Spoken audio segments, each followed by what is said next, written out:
Hello friends, welcome to dynamic classes. आज के इस वीडियो लेक्चर में हम डिस्कस करेंगे कुछ इंपॉर्टेंट एमसीक्यू को, जो कि इंपॉर्टेंट होंगे आने वाले उत्तराखंड अपकमिंग एलटी और लेक्चरर के एग्जाम के लिए। स्पेशली इस वीडियो में हम डिस्कस करेंगे इंग्लिश लिटरेचर के क्वेश्चंस को। तो चलिए शुरुआत करते हैं आज के पहले क्वेश्चन से। फर्स्ट क्वेश्चन है, who which among the following novels was not written in 1922, यानी 1922 में कौन सा नोवेल, यहाँ पे नॉट का यूज़ किया गया है, ध्यान दीजिएगा, तो कौन सा नोवेल नहीं लिखा गया है। तो जो ऑप्शन में आपको दिए गए हैं, यूलिसेस, जैकब्स रूम, आरंस रोड और अ पैसेज टू इंडिया। तो इसका सही आंसर है वो है option number D, a passage to India इसका सही आंसर है। अ पैसेज टू इंडिया लिखा गया था 1924 में, और ये किसके द्वारा लिखा गया था, ये लिखा गया था EM फॉरेस्टर के द्वारा।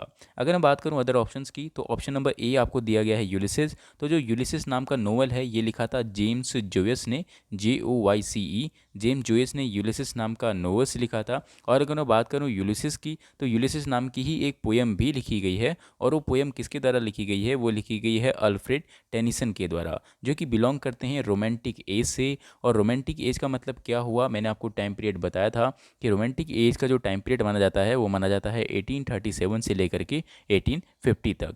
अब हम बढ़ते हैं नेक्स्ट ऑप्शन, यानी option number B, Jacob's room की तरफ। अब जो ये जैकब्स रूम जो नोवेल है, ये किसने लिखी थी, तो जो इसका सही आंसर है, जैकब्स रूम नाम की नोवेल लिखी थी वर्जीनिया वुल्फ ने। Option number B, Jacob's room नाम की नोवेल किसने लिखी थी, वर्जीनिया वुल्फ ने।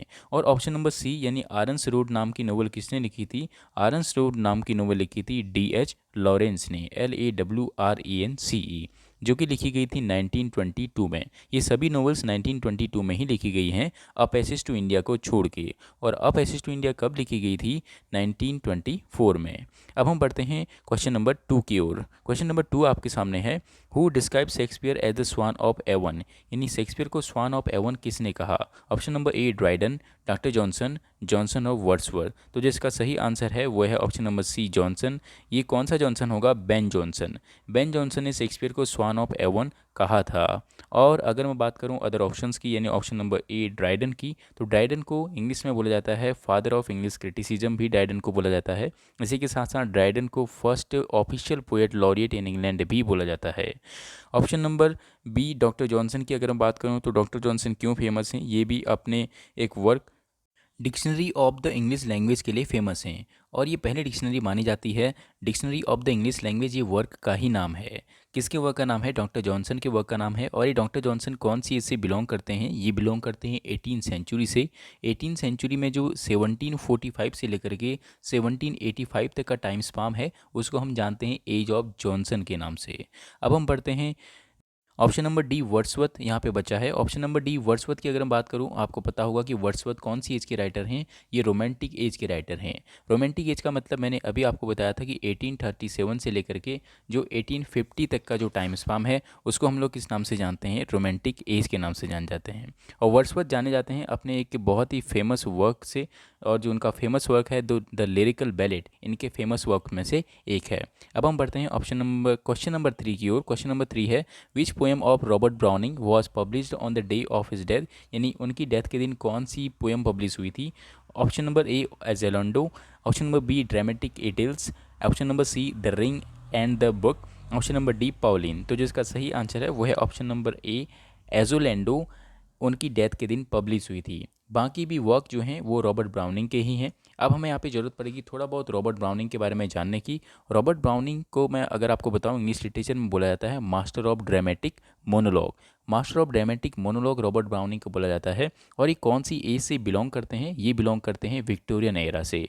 अब बात आती है कि ये विक्टोरियन एरा का टाइम पीरियड क्या है। तो जो विक्टोरियन एरा का जो टाइम पीरियड है वो है 1837 से लेकर के 1901 तक। इसके अंदर दो टाइम पीरियड आपके आते हैं, जिनको हम लोग जानते हैं अर्ली विक्टोरियन एज, और दूसरा हम जानते हैं आपका एज ऑफ टेनिसन के नाम से, 1837 से लेके 1871 तक के टाइम पीरियड को।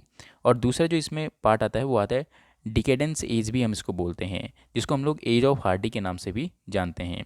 लेकिन अगर आपसे बात की जाए कि विक्टोरियन एज कब से स्टार्ट होती है तो वो स्टार्ट होगी 1837 से, जिससे रॉबर्ट ब्राउनिंग हमारे बिलोंग करते हैं। अब हम बढ़ते हैं क्वेश्चन नंबर 4 की ओर। क्वेश्चन नंबर 4 आपके सामने है, when was the printing press started in England, यानी इंग्लैंड में प्रिंटिंग प्रेस कब से स्टार्ट हुई थी। तो जो इसका सही आंसर होगा वो होगा ऑप्शन नंबर बी, यानी 1476 में। और ये प्रिंटिंग प्रेस कौन लाया था? कैक्सटन लाया था, इसलिए इसका नाम क्या पड़ा? कैक्सटन प्रिंटिंग प्रेस पड़ा, जो इंग्लैंड की पहली प्रिंटिंग प्रेस भी है। अब अगर हम बात करूं इसमें इंपॉर्टेंट ऑप्शन की, तो जो इसमें ऑप्शन नंबर डी आपको दिख रहा है 1455, ये भी डेट जो है वो इंग्लिश लिटरेचर में बहुत ही इंपॉर्टेंट रोल प्ले करती है। क्यों प्ले करती है? क्योंकि 1455 से हमारा एक वॉर स्टार्ट हुआ था जिसको हम लोग जानते हैं वॉर ऑफ रोजेस के नाम से। वॉर ऑफ रोजेस के नाम से वो कब स्टार्ट हुआ था? 1455 में स्टार्ट हुआ, और ये कब तक रहा? 1485 तक रहा। अब हम पढ़ते हैं क्वेश्चन नंबर 5 की ओर। क्वेश्चन नंबर 5 क्या? Who introduced heroic couplet into British poetry? Option है पोप, चौसर, ड्राइडन और स्पेंसर। तो जिसका सही आंसर है वो है ऑप्शन नंबर बी, चौसर ने पहली बार हेरोइक कपलेट को इंट्रोड्यूस किया था। इसी से रिलेटेड मैं अभी आपको एक और क्वेश्चन दूंगा, तब तक हम इसके अदर ऑप्शंस के बारे में जानते हैं। बात हम करते हैं अलेक्जेंडर पोप की। तो इनकी नाम की एक एज ही इंग्लिश लिटरेचर में बनाई है, जिसको हम लोग एज ऑफ पोप के नाम से जानते हैं। उसका टाइम पीरियड क्या है? 1700 से लेकर के 1745 तक। इसी एज को हम लोग इंग्लिश लिटरेचर में अगस्टन एज के नाम से भी जानते हैं। अगर मैं बात करूं पोप के इम्पोर्टेंट वर्क की, तो पोप के दो कंफ्यूजिंग वर्क हमारे सामने अक्सर पेपर में पूछे जाते हैं। इसका नाम है, एक का नाम है essay on man, essay on man, और दूसरे का नाम है एसे ऑन क्रिटिसिज्म। ये दोनों का नाम ऐसे ऐसे तो है, लेकिन ये ऐसे ना हो कि ये दोनों क्या हैं? पोएम हैं। कौन कौन सी? एसे ऑन मैन भी एक पोएम है और एसे ऑन क्रिटिसिज्म भी एक पोएम है, जो कि किसके द्वारा लिखी गई थी? अलेक्जेंडर पोप के द्वारा लिखी गई थी। अब अगर मैं बात करता हूँ ऑप्शन नंबर सी, यानी ड्राइडन की। ड्राइडन को मैंने अभी आपको बताया, ड्राइडन को क्या बोला जाता है? Father of criticism. और ड्राइडन को क्या बोला जाता है? First official poet laureate. और जो अगर ये ड्राइडन है, ये कौन सी एज से बिलोंग करते हैं? तो एज ऑफ ड्राइडन हम लोग किसे बोलते हैं?